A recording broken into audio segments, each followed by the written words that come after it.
Hi everyone, welcome to my channel. My name is Shivani and I'm a regulated Canadian immigration consultant and founder of Zest Immigration Services Incorporation.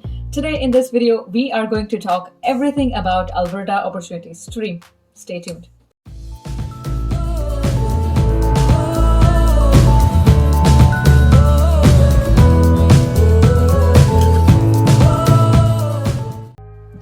So let's get started. Alberta Opportunity Stream provides temporary foreign workers in Alberta who meet criteria on their language skills, academic history, and duration of employment with a gateway to permanent residence. This is a non-explicitly aligned PNP. So, of course, the assessment of all the applications done within the Alberta Opportunity Stream will be assessed separately outside of the explicitly stream. So, let's explore the Alberta Opportunity Stream selection criteria.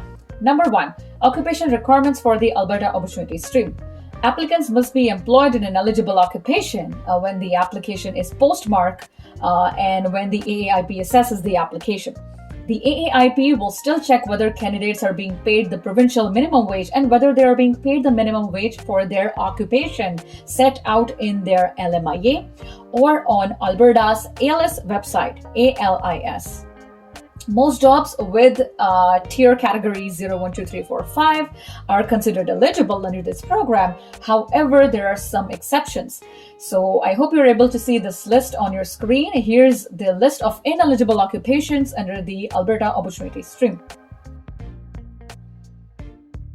Now, next requirement is residency status and work permit requirements. Make sure that these conditions must be met both the time your application is postmarked and when the AAIP assesses your application. Okay, you must be in Canada on a valid temporary foreign worker status. Refugees, temporary residents living or working outside of Alberta, and foreign nationals without valid temporary status are not eligible. You must have a valid work permit, not implied status, not maintained status, and not even restoration status. Okay, so your work permit can be based on LMIA, LMIA exempt, open work permit, or any work permit under the IRCC public policies. Note there are additional requirements to be met for PGWP holders. So if you are a post-graduation work permit holder, your occupation must also be related to the field of your study that you have studied in Alberta. You can review additional requirements and all that on the AAIP website under the Alberta Opportunity Stream, and you will be able to see all these requirements in detail. Also review the education requirements section for details on eligible Alberta credentials and approved Alberta institutions. If you started attending your Alberta Credential Program on or after April 1st, 2019, and you have completed an advanced education approved, which could be 1 year post-diploma certificate, post-bachelor certificate, your occupation must also be related to your previous post-secondary field of study outside Canada. This is also a requirement. Moving on to language requirements. Applicants must be able to demonstrate ability in English and or French as determined by a formal language assessment. So it could be CELPIB, IELTS, TEF. The test must be less than 2 years old, which is standard when your application is postmarked. For applicants working in a tier category 0, 1, 2, 3, a minimum of score equivalent to CLB level 5 is required in each ability in each skill. And for applicants working in tier categories 4 and 5, a minimum score of CLB level 4 in each ability or each skill is required. Please note that if you apply to AAIP under NOC code 33102, that's for nurse aides, orderlies, patient service associates, then the AAIP requires a minimum language test score of CLB level 7 or more in each ability or in each skill level. Moving on to educational requirements. Applicants must have completed high school or a higher level of education. If that education is taken in a foreign country, then make sure you have an ECA for that. ECA is valid for 5 years from the time it's done. So make sure at the time of application submission, your ECA is valid. And if that education is Canadian, then you do not need to get an ECA for that. In certain instances, applicants with work experience that qualifies them in a compulsory or optional trade and who also have a recognized valid Alberta qualification certificate of trade certificate may not have to obtain an ECA even if they did not study in Canada. Moving on to work experience requirements.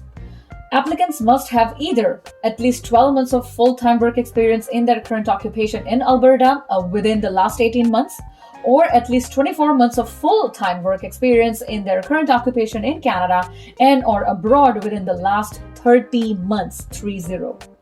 This work experience can be a combination of experience gained in Alberta and in another Canadian province or territory or abroad.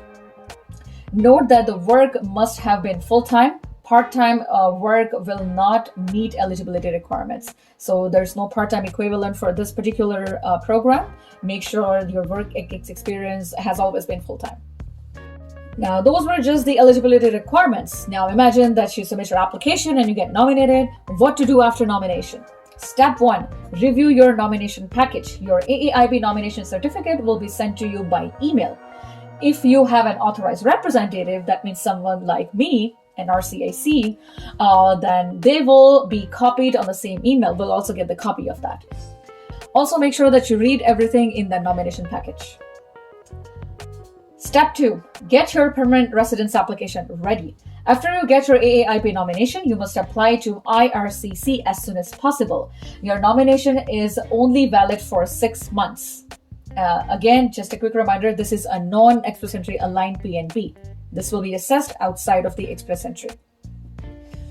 Your nomination, like I said, is valid only for 6 months, so you must apply to RCC before it expires. You may qualify to have your AAIB nomination extended, but depends. Step 3, submit your application online. So apply online to submit your application for PR. That will be done to the IRCC, and the steps are given on the Alberta PNP website. Now, a quick FAQ. What if you lose your status? Meanwhile, you do all this. You submit an application for PR, and what if you're just waiting and you lose your status? What are your options to stay in Canada? Well, you do have an option to extend your work permit. All AAIB nominees must apply to IRCC for a work permit renewal if their current work permit will expire before their permanent residence application is finalized. Here are 4 ways to apply for your work permit renewal.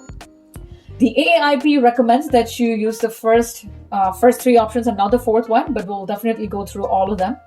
Option 1 is renew your work permit with a new LMIA from your Alberta employer. If your Alberta employer has a new LMIA, you can apply to IRCC for a work permit renewal based on that new LMIA. Make sure you also include a copy of that new LMIA. Option 2 is renew your work permit based on an LMIA exemption as determined by IRCC. So if you are on ICT and that your work permit is expiring, or if you are on IEC or any of the LMIA exempt work permits, then make sure that you get the process done as per the requirement and meet the requirements of the LMIA exemption and get your work permit extended based on that. Option 3 is renew your work permit by applying for a bridging open work permit. So definitely bridging open work permit is an option available to the PGWP holders as well. So, or any work permit holders, most probably. So this option is available to all AAIB nominees in all streams and in all categories who have applied for PR to IRCC and who live in Canada, have an IRCC file number, have an acknowledgement of receipt, and can meet all other IRCC work permit and status requirements. So follow these steps when applying for bridging open work permit. The very first thing is that you should include a copy of your AAIB nomination when you apply. Second is that include a copy of your acknowledgement of receipt from IRCC with your IRCC file number. Select open work permit on the IRCC application form to extend your work permit, where it asks what type of work permit are you applying for. And 4th is pay all fees, including the additional $100 fee for an open work permit. So these are your three options. So option number 4, again, AIPP encourages that only follow one of the first three options. You are not required to take the option number 4. However, if the option number 1, 2, 3 are not possible for you, then only go for the option number 4, which is 204C, letter of support. So again, if in case the option 1, 2, or 3 are not available to you, you may be eligible to receive a 204C letter of support from the AAIP to renew your work permit. So I really hope you enjoyed this video. If you did, then please feel free to like, subscribe, and share this video. And if you have any immigration related questions or queries, feel free to contact us at www.zeskana.ca, or you can also book a consultation with me to discuss your immigration case or your immigration options. The booking link is in the description, and all other related information is also in the description box. So please go ahead and read that. If you haven't watched my study permit, work permit videos, express entry videos, then please go ahead and watch those as well. And thank you. Stay tuned and see you guys soon.